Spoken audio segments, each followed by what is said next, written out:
अस्सलाम वालेकुम students. Last lecture में हम एक टॉपिक डिस्कस कर रहे थे, superposition of two simple harmonic vibrations in one dimension. यानी अगर कोई से भी दो वेव्स अगर एक दूसरे पे सुपरपोज होती हैं तो उनकी रिजल्टेंट वेव का एम्पलीट्यूड क्या होगा और उसका फेज क्या होगा। और इस सिलसिले में हमने एक केस, इसका फर्स्ट केस डिस्कस किया था, वाइब्रेशंस हैविंग इक्वल फ्रीक्वेंसीज। यानी अगर दोनों वाइब्रेशंस की फ्रीक्वेंसी अगर सेम होगी तो उस केस में सुपरपोजिशन के बाद रिजल्टेंट वेव का एम्पलीट्यूड क्या होगा और उसका फेज क्या होगा। और इसमें हमने ये रिजल्ट फाइंड किया था कि अगर if both waves have same frequency then resultant wave would also have same frequency। तो इस केस में रिजल्टेंट वेव की फ्रीक्वेंसी चेंज नहीं होगी, रिजल्टेंट वेव की भी फ्रीक्वेंसी सेम ही रहेगी, लेकिन इसका एम्पलीट्यूड और फेज चेंज हो जाएगा। और इसको लास्ट लेक्चर में हमने इस रिजल्ट को फाइंड किया था। अब हम इसका सेकंड केस डिस्कस करते हैं। If two waves have different frequencies, if two incident waves have different frequencies, यानी दो वेव्स एक दूसरे पे सुपरपोज हो रही हैं, अगर उनकी फ्रीक्वेंसी डिफरेंट हो तो फिर हमारे पास रिजल्टेंट वेव का बिहेवियर क्या होगा। तो इस सिलसिले में हम टू वेव्स सपोज करते हैं, ठीक है। हम जो फर्स्ट वेव के डिस्प्लेसमेंट फंक्शन को x1 से सपोज करते हैं और सेकेंड वेव के डिस्प्लेसमेंट फंक्शन को हम x2 से डिनोट करते हैं, ठीक है। And we suppose here that the displacement of the first function is a sin omega 1t and displacement function of the second wave is a sin omega 2t। अच्छा, यहाँ पे क्योंकि दोनों वेव्स की फ्रीक्वेंसी डिफरेंट है तो मैंने first wave की फ्रीक्वेंसी को ओमेगा 1 से डिनोट किया है और सेकंड वेव की फ्रीक्वेंसी को ओमेगा 2 से डिनोट किया है।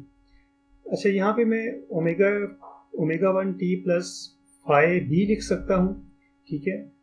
या यहाँ पे सेकंड वेव का मैं A sine omega 2 T plus phi यहाँ भी लिख सकता हूँ। लेकिन क्योंकि दोनों वेव्स की फ्रीक्वेंसी डिफरेंट है तो उनका फेज कांस्टेंट डेफिनेटली डिफरेंट होगा, ठीक है। तो इसलिए ज़्यादा कॉम्प्लेक्सिटी से बचने के लिए मैं यहाँ पे फाई को ओमिट कर रहा हूँ, फाई को मैं यहाँ पे नहीं लिख रहा, ठीक है। क्योंकि दोनों वेव्स की फ्रीक्वेंसी डिफरेंट है तो फाई को लिखने का कोई पर्पस नहीं यहाँ पे रह जाता, ठीक है। तो वी आल्सो सपोज है that omega 2 is greater than omega 1। जैसे कि हमने सपोज किया कि both waves have different frequencies, ठीक है। और हमने एक फर्दर हम इसको सपोज कर रहे हैं कि omega 2 the frequency of the second wave is greater than the frequency of the first wave, so omega 2 is greater than omega 1। यहाँ पे हम रिजल्टेंट वेव का डिस्प्लेसमेंट फंक्शन हम x डिनोट करते हैं and that would be the result of the superposition of x1 and x2, okay। So if I will write if I will put the values of x1 and x2, so I will reach the following result। So I can take a here common and in the bracket I will have sin omega 1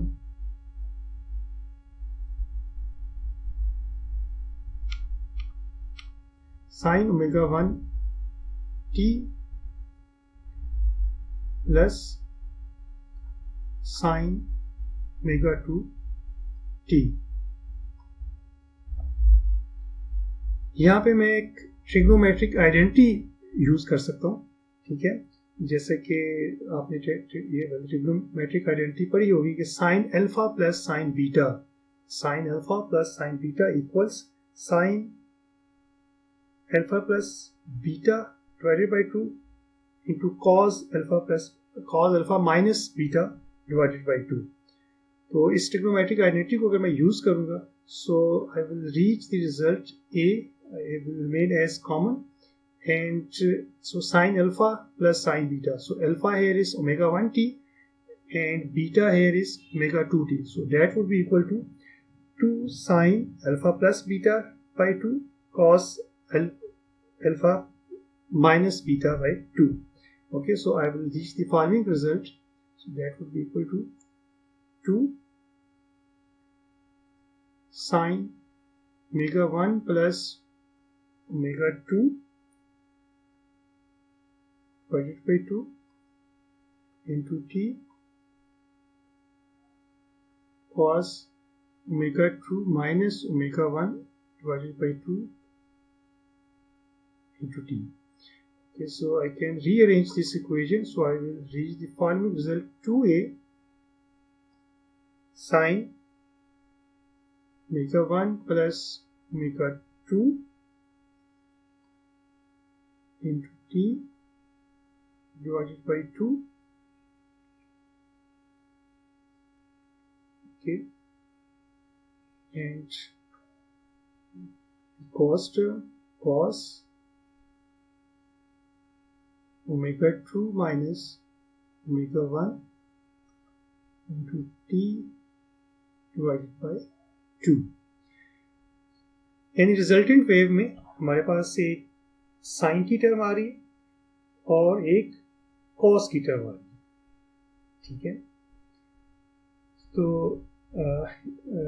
resultant wave का behaviour कैसे होगा, इसको मैं आपकी book में एक figure है वहाँ से इसको मैं फर्दर एक्सप्लेन करूँगा. तो रिजल्टेंट वेव का एम्पलीट्यूड 2a के इक्वल है. ठीक है, यानी कि जो रिजल्टेंट वेव का एम्पलीट्यूड होगा that would very between 2a and 0. So resultant wave का जो डिस्प्लेसमेंट फंक्शन है its maximum value would be 2a, so that would be its amplitude. ठीक है, जो इंसिडेंट वेव्स थी हमारे पास, ठीक है, उनका एम्पलीट्यूड a था. ठीक है, both had same amplitude a. तो रिजल्टेंट वेव का एम्पलीट्यूड 2a हो जाएगा and it will very between 0 and 2a. तो आपकी बुक में ये एक फिगर है. ठीक है, पेज नंबर 14 पे फिगर है इसी टॉपिक की, और इसमें हम देख सकते हैं कि एक्स एक्सिस पे ओमेगा टी को प्लॉट किया हुआ है और वाई एक्सिस पे रिजल्टेंट वेव के डिस्प्लेसमेंट फंक्शन को प्लॉट किया हुआ है. ठीक है, और it's amplitude is varying between 0 and 2a. Okay, so जैसा कि हमने डिस्कस किया था यहाँ पे कि हमारे जो रिजल्टेंट वेव का डिस्प्लेसमेंट फंक्शन आया, इसमें 2 टर्म है, एक साइन की टर्म है और एक कॉस की टर्म है. ठीक है, तो रिजल्टेंट वेव की frequency will vary according to this sine term. ठीक है, जो साइन की टर्म है हमारे पास omega 1 plus omega 2 divided by 2 into T. So with respect to time the frequency of the wave, the frequency of the resultant wave would vary according to this sine term, while its amplitude would vary according to this cos term. ठीक है, मैं दोबारा से इसको explain करता हूँ कि एक साइन की टर्म है और एक कॉस की टर्म है. रिजल्टेंट वेव की फ्रीक्वेंसी वेरी करेगी इस साइन की टर्म के साथ, साइन वेरी करेगी, while its amplitude would vary according to this cos term. ठीक है, तो इसकी फ्रीक्वेंसी, ये जो वाइब्रेशन इसमें हो रही है, ठीक है, इन वाइब्रेशंस की ये जो डॉटेड लाइन के साथ इस वेव की वाइब्रेशंस को, ठीक है, इसके बिहेवियर को शो किया हुआ है. तो its frequency would vary according to this sine term, while its amplitude will vary according to this slowly varying cos term. ठीक है, तो this cos term will act as an envelope along the oscillations of the resultant wave. ठीक है, जो cos term है वो एक envelope के तौर पे यहाँ पे काम करेगा और it will slowly modify the amplitude of the resultant wave. Students, अब हम next topic पे चलते हैं. Superposition of two perpendicular simple harmonic vibrations. इससे पहले जो हमने टॉपिक डिस्कस किया है उसमें हमने 2 वेव्स को कंसीडर किया था. और हमने ये सपोज किया था both the waves were propagating in the same direction, ठीक है, और हमने वहाँ पे सपोज किया था कि both waves are propagating along the X axis. यहाँ पे हम एक डिफरेंट केस डिस्कस करेंगे, यहाँ पे हम एक सुपरपोजिशन का डिफरेंट केस डिस्कस करेंगे। We will consider here two perpendicular simple harmonic vibrations. इसका मीनिंग ये है कि if both the incident waves are perpendicular to each other, if one wave is along x-axis and the second wave is propagating along y-axis, इस case में हमारे जो resultant behaviour है, resultant wave का बिहेवियर क्या होगा। मैं दोबारा से इसको रिवाइज करता हूँ कि अब हम सुपरपोजिशन का एक केस डिस्कस करेंगे जिसमें हम टू परपेंडिकुलर वाइब्रेशंस को सपोज करेंगे, यानी कि one wave is propagating along x-axis while the second wave is propagating along y-axis। तो इस केस में हम देखेंगे कि हमारा रिजल्टेंट वेव का बिहेवियर कैसा होगा, उसकी शेप कैसी होगी और उसका एम्पलीट्यूड कैसे वेरी करेगा। तो इसमें हम फर्स्ट केस डिस्कस करेंगे वाइब्रेशंस हैविंग इक्वल फ्रीक्वेंसीज। अगर दोनों वेव्स का both the perpendicular waves have same frequency, अगर दोनों वेव्स की सेम फ्रीक्वेंसी है तो इस केस में रिजल्टेंट वेव हमारे पास कैसी आएगी। तो उसी तरह से हम दोनों वेव्स का डिस्प्लेसमेंट फंक्शन यहाँ पे सपोज करते हैं, ठीक है। तो डिस्प्लेसमेंट फंक्शन हमारे पास आ जाएगा, सो I suppose the first displacement functions as x and the displacement function of the second wave as y, ठीक है। हमने x और y इसलिए सपोज किया because one wave is propagating along x axis while the second wave is propagating along y axis, so I will write here the capital Y, okay।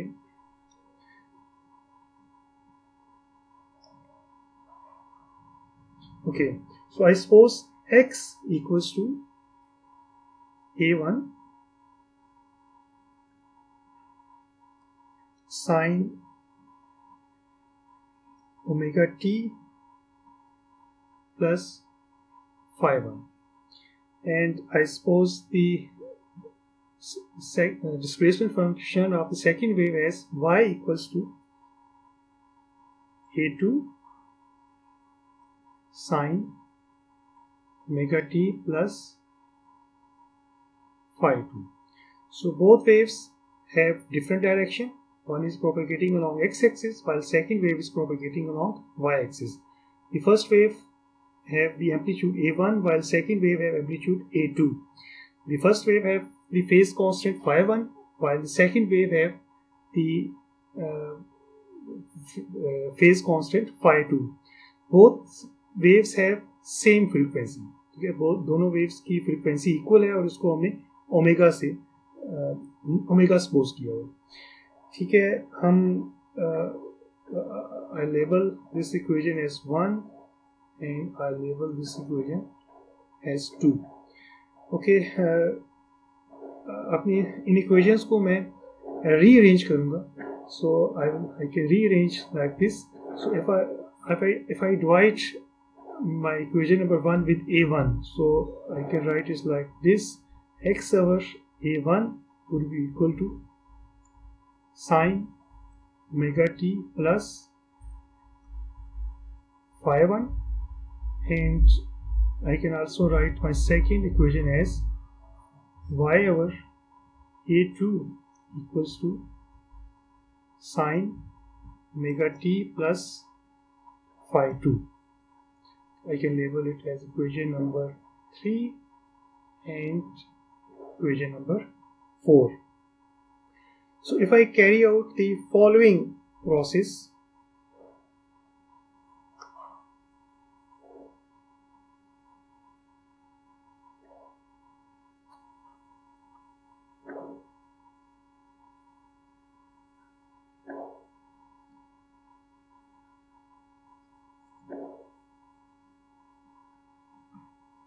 x over a1 sine phi 2 minus y over a2 sine phi 1 whole square plus y over a2 cos of phi 1 minus x over a1 cos of phi 2, and I also need to take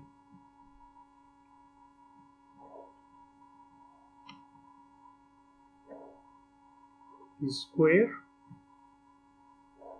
Okay, so if I will carry out the following process, इसका meaning ये है कि if I will multiply my equation 3 with sin phi 2, and if I will multiply equation 4 with sin phi 1 and take the difference of this and then take the square of this, and similarly if I will multiply my equation 4 with cos phi 1 and my equation 3 with cos phi 2 and take the difference of that and then take the square, if I will carry out the following process, then I will reach the following result.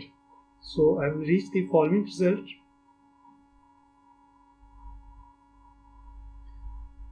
So I will reach it x square divided by a1 square plus y square divided by a2 square minus 2xy divided by a1 a2 cos of phi 2 minus phi 1 equals sine square phi 2 minus phi 1.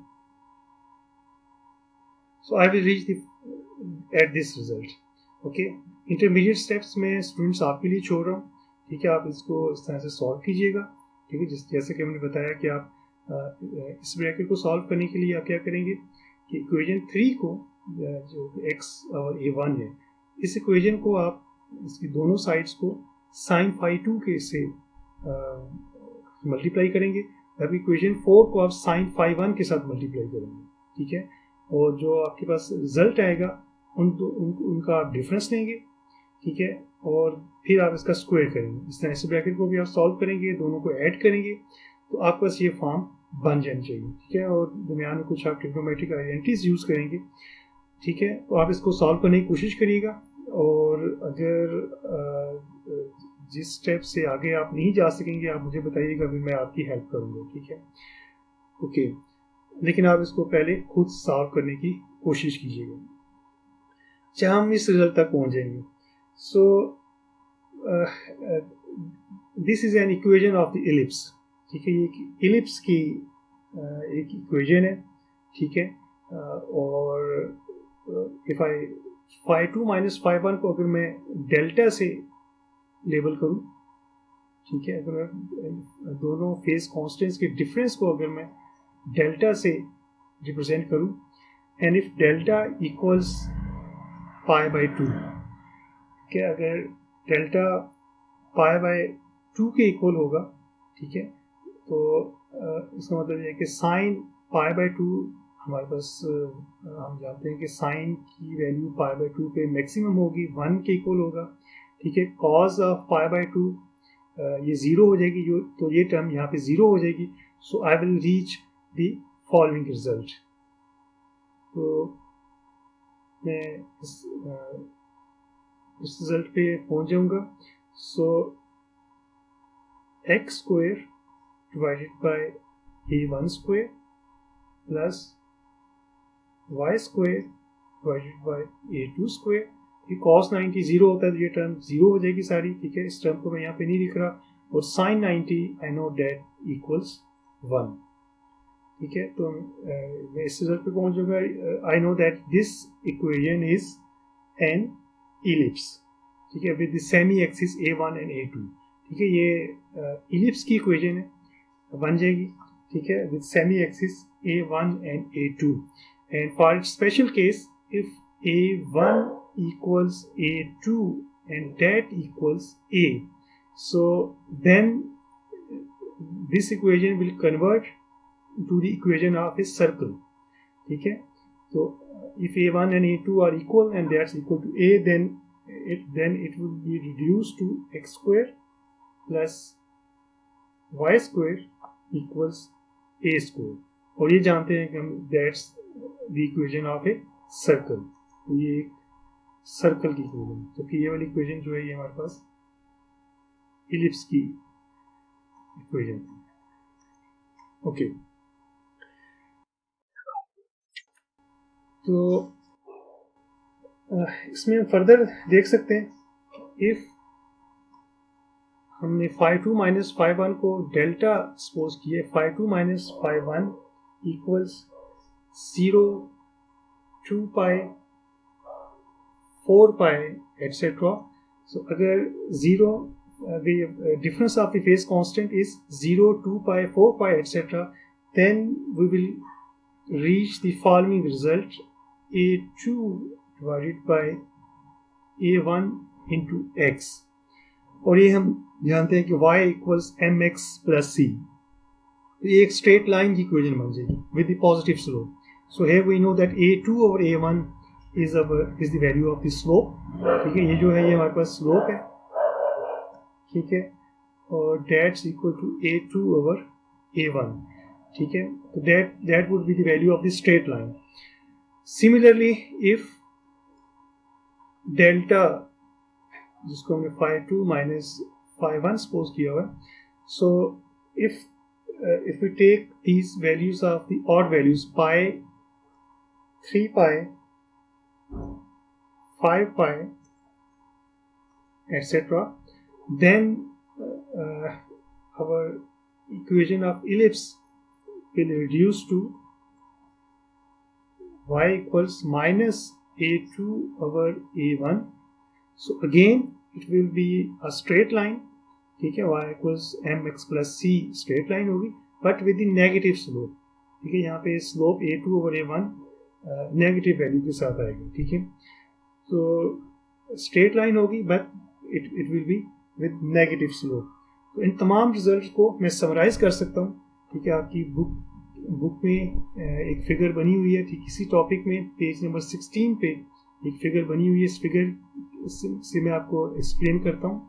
ठीक है, तो अगर हम x axis पे हम there are two perpendicular ways, one is propagating along x axis and second is propagating along y axis, तो resultant wave का behaviour क्या होगा. तो डेल्टा इज 0, ठीक है, और जैसे कि हमने पहले डिस्कस किया कि अगर डेल्टा 0, 2 पाई, 4 पाई के इक्वल होता है तो ये स्ट्रेट लाइन की इक्वेशन बन जाती है. हम देख सकते हैं कि delta is 0, then our resultant wave would be a straight line. ठीक है, if delta is pi by 4 then it will be an ellipse. Okay, if delta is pi by 2, ठीक है, हमने ये भी डिस्कस किया, डेल्टा 90 डिग्री का होगा या pi by 2 के इक्वल होगा, then it will be a circle. And if 3 pi by 4, it will be again an ellipse. And then if delta is pi, it would be again a straight line but with the negative slope. Okay, again in values को आप in different तरह की shapes, तो उनको summarise हम इस तरह से कर सकते हैं कि जो रिजल्टेंट वेव की शेप होगी, so it will very between a straight line, ellipse and a circle. ठीक है, इन 3 शेप्स में ये वेरी करेगी. इसकी एग्जांपल हम, जो बेस्ट एग्जांपल है, हम पोलराइजेशन से इसको एक्सप्लेन कर सकते हैं.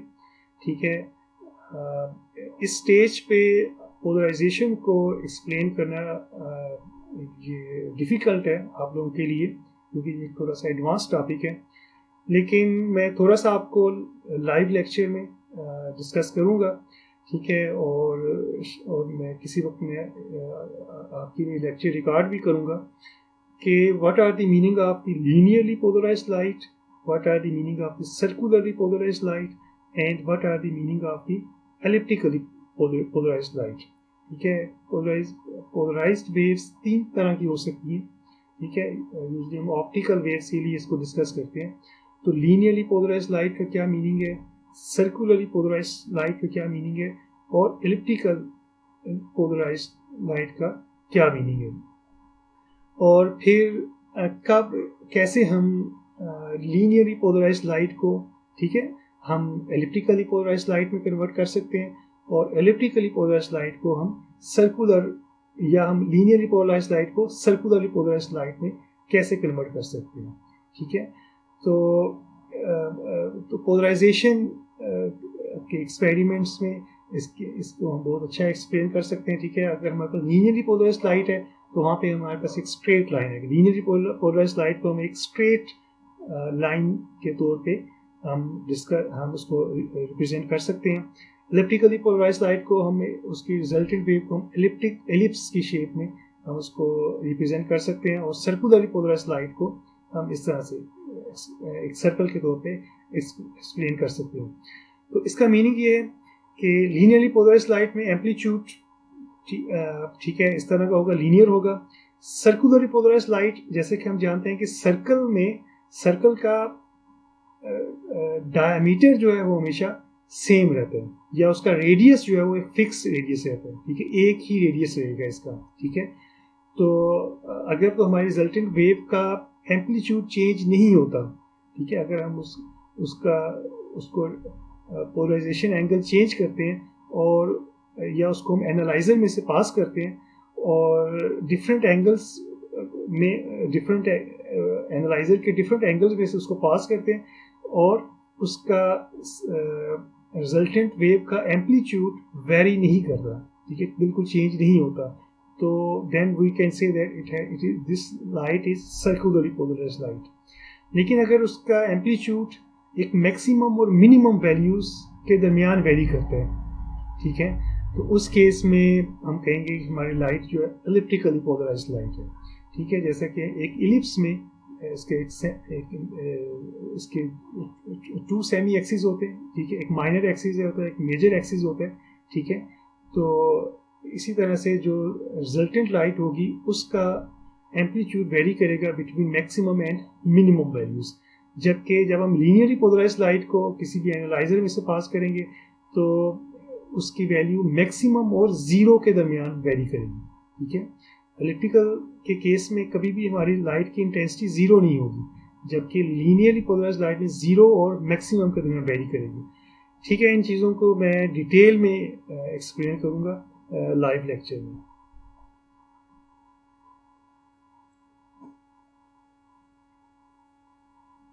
स्टूडेंट्स, हम superposition of 2 perpendicular simple harmonic vibrations को डिस्कस कर रहे हैं. ठीक है, सुपरपोजिशन ऑफ 2 वेव्स, इसके डिफरेंट केसेस हम डिस्कस कर रहे हैं. और अभी पहले हमने डिस्कस किया कि superposition of 2 perpendicular simple harmonic vibrations, यानी if 2 waves are propagating in perpendicular directions. If one wave is propagating along x-axis while second wave is propagating along y-axis. और अभी हमने ये केस डिस्कस किया है if both waves have same frequencies. अगर दोनों की फ्रीक्वेंसी सेम है तो फिर उस केस में क्या होगा. तो रिजल्टेंट वेव का हमें देखा कि either it will be linear wave or it will be circular wave or it will be elliptical wave. So लेकिन अगर दोनों वेव्स की फ्रीक्वेंसी डिफरेंट है, ठीक है, दोनों परपेंडिकुलर वेव्स हैं but these 2 waves have different frequencies. अगर दोनों की फ्रीक्वेंसी डिफरेंट है तो इस केस में हमारे पास रिजल्टेंट वेव का बिहेवियर क्या होगा. ठीक है, तो अगेन हम यहाँ पे कंसीडर करेंगे कि इनके जो फेज डिफरेंस है उसको हम डेल्टा से डिनोट करते हैं. ठीक है, phi2 minus phi1. ठीक है, और ठीक है, हम सपोज करते हैं आइदर इट इज 0 और if it is phi2 minus phi1 equals pi by 2. तो दोनों केसेस में क्या होगा. ठीक है, अगर दोनों वेव्स की फ्रीक्वेंसी इक्वल नहीं है, ठीक है। For example if one wave is propagating along x axis, उसकी फ्रीक्वेंसी को ओमेगा एक्स से डिनोट कर रहे हैं, and the second wave is propagating along y axis, okay, उसकी फ्रीक्वेंसी को ओमेगा वाई से डिनोट करते हैं, and both of these frequencies have ratio equals 2, ठीक है। इसका मीनिंग ये है कि omega x equals 2 omega y, ठीक है। इसका omega x equals 2 omega y, इसका मतलब ये है कि वन वेव है double frequency that of the other, omega x की फ्रीक्वेंसी डबल है as compare to omega y. या हम इसमें डिफरेंट केसेस हम डिस्कस करेंगे, ठीक है, और हम फिगर से इसको एक्सप्लेन करेंगे। या इनकी फ्रीक्वेंसी ये भी हो सकती है ओमेगा एक्स और ओमेगा वाई इक्वल्स टू 3, ठीक है। One wave has thrice the frequency of the other wave. तो इस केस में हमारे पास रिजल्टेंट वेव का बिहेवियर कैसा होगा। तो इस किस्म की जो रिजल्टेंट वेव होगी उसको हम लिसाजस फिगर से एक्सप्लेन कर सकते हैं, ठीक है। इसको हम लिसाजस फिगर्स से एक्सप्लेन कर सकते हैं, ठीक है। और मैं आपकी बुक पे एक फिगर से यहाँ पे आपको एक्सप्लेन करूँगा। तो ये लिसाजस फिगर्स यहाँ आपकी बुक में बनी हुई है, ठीक है। इफ डेल्टा इक्वल्स 0, ठीक है, अगर जो फेज डिफरेंस है वो 0 के इक्वल है, ठीक है, एंड ओमेगा एक्स और omega y is equal to 2, दोनों की रेशियो अगर 2 के इक्वल है, इसका मतलब ये है कि एक वेव की फ्रीक्वेंसी दूसरी वेव के डबल है, ठीक है।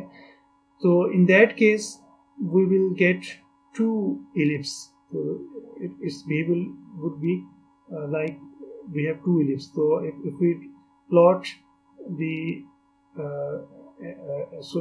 amplitude along the x-axis and amplitude along the y-axis, so along x-axis it will vary as 2a, and along y-axis it will vary as 2b, okay. Similarly, if omega y over omega x equals 2, ठीक है, यानी omega यहाँ पे क्या है, तो omega x की frequency double थी as compare to omega y, लेकिन अगर ओमेगा वाई की फ्रीक्वेंसी डबल हो as compare to omega x, तो ये जो है इसकी रिजल्टेंट वेव का फेज जो है वो चेंज हो जाएगा, ठीक है, ठीक है। हमें दूसरे एक्सिस में एलिप्स मिलेंगे। इस तरह if delta equals pi by 2 and if one wave have frequency thrice of the second wave, तो इस केस में हमें इस किस्म की फिगर्स मिलेंगे, 3 इलिप्स हमें मिलेंगे, ठीक है। और इफ ओमेगा वाई और ओमेगा एक्स इक्वल्स 3, तो इस केस में हमें दूसरे ओरिएंटेशन में इस तरह की फिगर्स मिलेंगी। स्टूडेंट्स, इसके अलावा कुछ एक्सरसाइज प्रॉब्लम्स हम डिस्कस करना चाहेंगे आज के लेक्चर में। तो चैप्टर 1 की एक्सरसाइज प्रॉब्लम्स हम सिलेक्टेड एक्सरसाइज प्रॉब्लम्स हम डिस्कस करेंगे। तो प्रॉब्लम नंबर 1.4 आपकी गिवन है। सो इसकी मैं स्टेटमेंट पढ़ता हूँ। When the electron in a hydrogen atom bound to the nucleus moves a small distance from its equilibrium position, a restoring force per unit distance is given by. तो restoring force, जब electron nucleus के around revolve करता है in hydrogen atom, उसकी restoring force यहाँ पे given है, क्योंकि एस की वैल्यू, स्टिफनेस की वैल्यू यहाँ पे गिवन है और रेडियस भी गिवन है, ठीक है। और so we have to prove that this electron can oscillate with a simple harmonic motion with a frequency, ठीक है। और इसमें हमें इलेक्ट्रॉन के चार्ज की वैल्यू, मास ऑफ इलेक्ट्रॉन्स और एप्सिलॉन नॉट की वैल्यू गिवन है। तो ये हम कैसे फाइंड कर सकते हैं, ठीक है। हम फ्रीक्वेंसी हमने फाइंड करनी है। तो हम जानते हैं कि if an electron is oscillating, so if any object is oscillating in simple harmonic motion, then we can write its frequency as omega square equals s by m. ठीक है, यहाँ पे ओमेगा नॉट हो जाएगा, और क्योंकि इलेक्ट्रॉन की frequency में फाइंड करनी है तो इलेक्ट्रॉन का मास यहाँ पे यूज करेंगे m/e। ठीक है, पहले आप यहाँ से s की वैल्यू फाइंड करेंगे, ठीक है, और फिर आप इसको डिवाइड करेंगे मास ऑफ इलेक्ट्रॉन से, s/m फाइंड करेंगे, that would be our omega naught square. ठीक है, और इसको अगर स्क्वायर रूट लेंगे तो आप ओमेगा नॉट फाइंड कर सकते हैं। ठीक है, मैं आपको सिर्फ हिंट्स ही दूंगा इन प्रॉब्लम्स की, और इनको फर्दर आप खुद से सॉल्व करेंगे। अगर आपको कोई इशू हो तो आप फिर डिस्कस कर सकते हैं। एक्सरसाइज नंबर प्रॉब्लम 1.5 है, show that the values of the omega square for these 3 simple harmonic oscillations as shown in diagram are 1:2:4। तो ये हमने यहाँ पे प्रूव करना है। ठीक है, तो mass m is attached with 2 springs, okay, in figure A. So in figure B, mass m is attached with a single spring of stiffness S, while in figure C, mass m is attached with 2 springs of stiffness S. तो मैं सबसे पहले B को हम discuss करते हैं। ठीक है, हम B को हम जानते हैं कि mass attached to spring का ये केस है, और single mass is attach to a single spring, और इस केस में हम जानते हैं कि ओमेगा नॉट स्क्वायर और simple omega square equals s/m।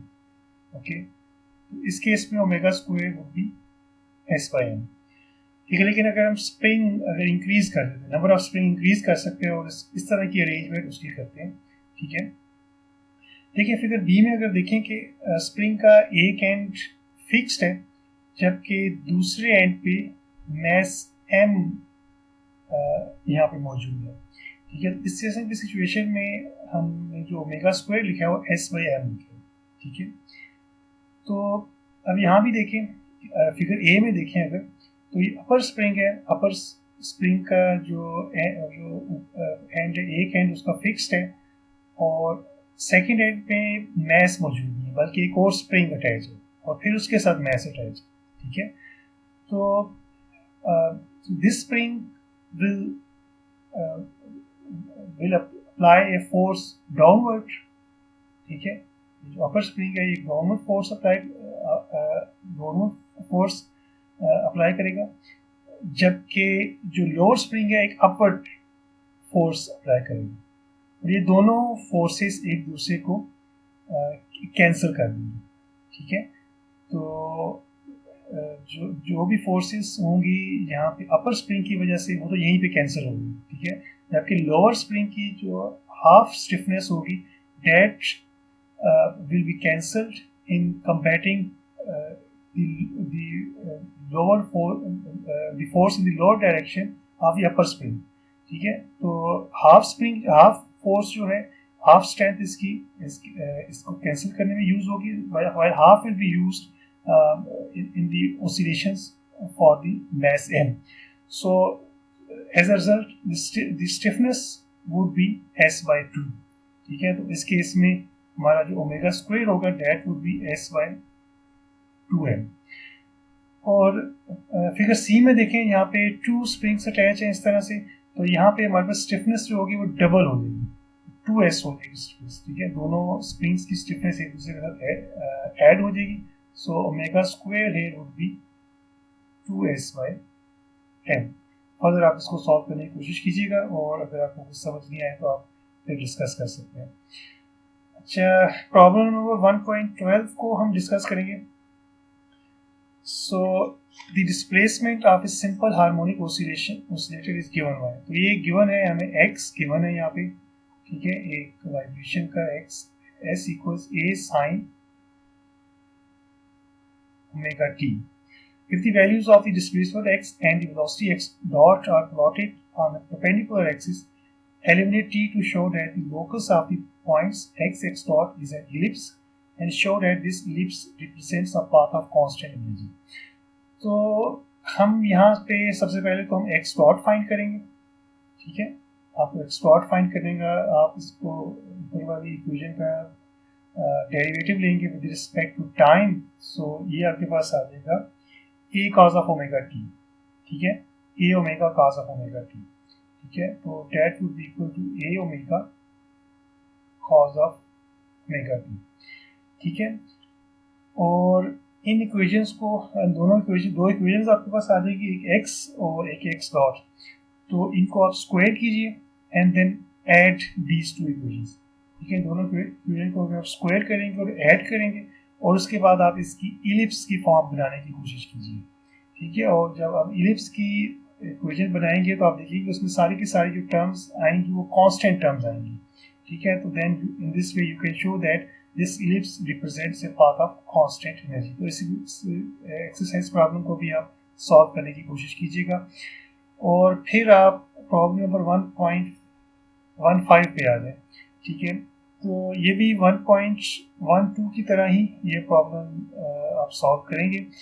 तो the coordinates of the displacement of a particle of mass m are given, x और y गिवन है, eliminate t to show that the particle follows an elliptical path and show by adding its kinetic energy and potential energy at any position x and y that the ellipse is a path of constant energy equal to, ठीक है।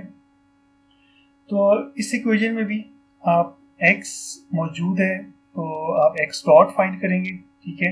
और y आपको given है तो y dot find करेंगे और वहाँ से आप टोटल एनर्जी फाइंड कर सकते हैं, ठीक है। आप टोटल एनर्जी जो है वो sum of kinetic energy and potential energy, ठीक है, आप वो फाइंड करेंगे, ठीक है। और वहाँ से आप ये शो कर सकते हैं कि इलेक्ट्रिकल पाथ को फॉलो कर रहे हैं। और जब आपने ये x डॉट और y डॉट फाइंड किए होंगे तो you can also find the answer of m into x y dot minus y into x dot. तो जब आप ये वाली वैल्यूज फाइंड करेंगे, सॉल्व करेंगे, तो आप देखेंगे जो आंसर आएगा उसमें सारी की सारी टर्म्स कॉन्स्टेंट्स इन्वॉल्व होंगे, ठीक है। तो इस तरह से आप शो कर सकते हैं कि ये जो क्वांटिटी है, this quantity is a constant term. तो आप इसको भी खुद से सॉल्व करने की कोशिश कीजिएगा और फर्दर हम इसको हमारा जो लाइव सेशन होगा उसमें हम डिस्कस करेंगे।